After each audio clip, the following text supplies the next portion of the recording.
Hello kids, I'm going to show you guys how to do something that most of you probably are thinking about doing right away when you get your iPad, which is putting music or other media onto your device that you've previously purchased using your iTunes account or Apple account. If you have a brand new Apple account or iTunes account, then you don't have any music yet, and then you're just going to start from scratch. A couple things to keep in mind before we start. One is that these are 16 gig iPads, and school materials are going to take priority over any of your music or other media, so they will fill up. So I would suggest not to add too much music or movies onto here. Keep that to your iPod touches or iPhones if you have any of those. The second thing is I'm going to show you how to put music on over the air using iCloud, because all of our devices are synced using iCloud. They should never be synced using a computer. So do not sync your iPad using a computer and iTunes at home or anywhere else. So if you do try to sync it to a computer, you're going to mess up some settings. It's not going to allow you to get on the Wi-Fi at school. It's not going to allow you to get apps pushed out to you.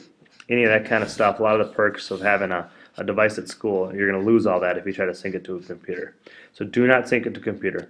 Also, we do not want you to share Apple IDs with each other. If you try to type in somebody else's Apple ID on your device to get their music, Apple's going to shut you down for 90 days. They can realize that they can find out when you guys try to do that, and then you can't download any apps or music for 90 days using either account because you're blocked out. So do not share Apple IDs. So before we start, we need to make sure that we verify that we are running the most current operating system. So to do that, you're going to have your iPad, you're going to click on Settings, and then Software Update. Make sure you're running 6.0.1.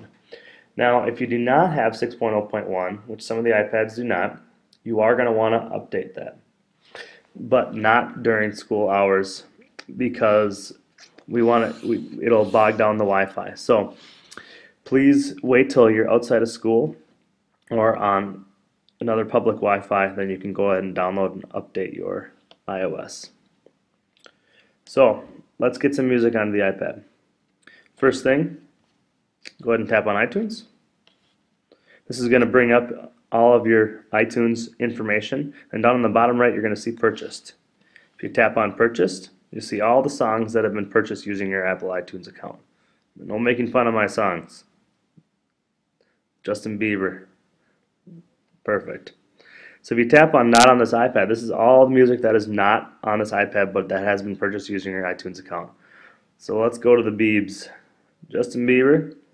Any of these songs that I have purchased using my iTunes account, I can now download just by tapping on the little cloud button here onto this device. It'll download it.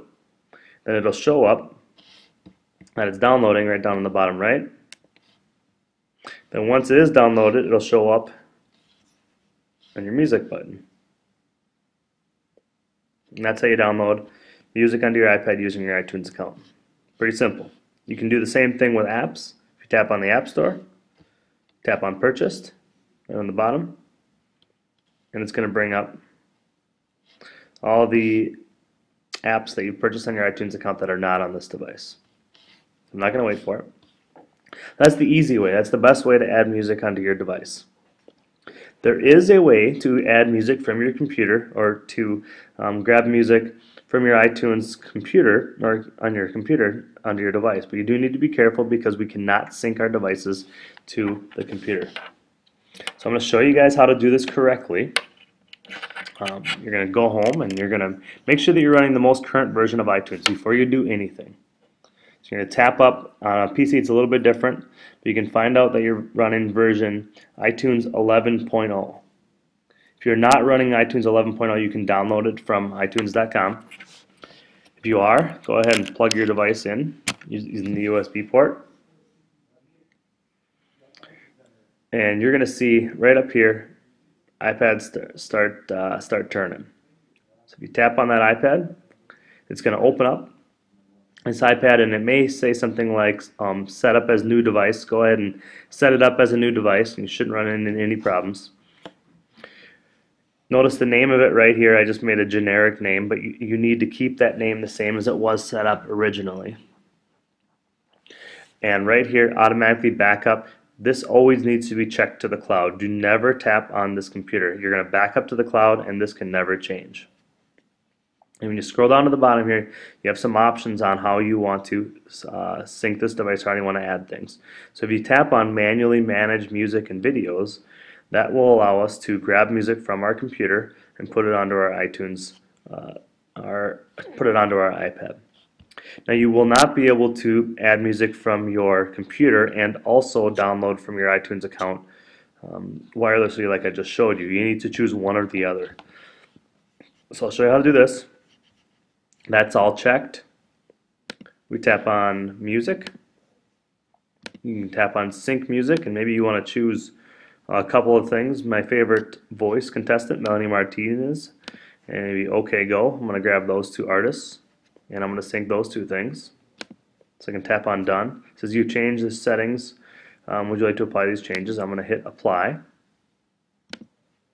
and you'll notice that it is now syncing just the music. Everything else is staying the same. So you notice that the name is staying the same on the computer, on your iPad.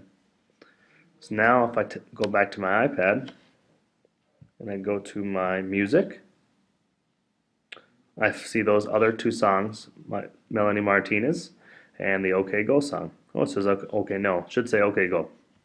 That's how you add music, both using your computer iTunes store and also using your iPad iTunes store. Also how you manually, wirelessly add apps with your device.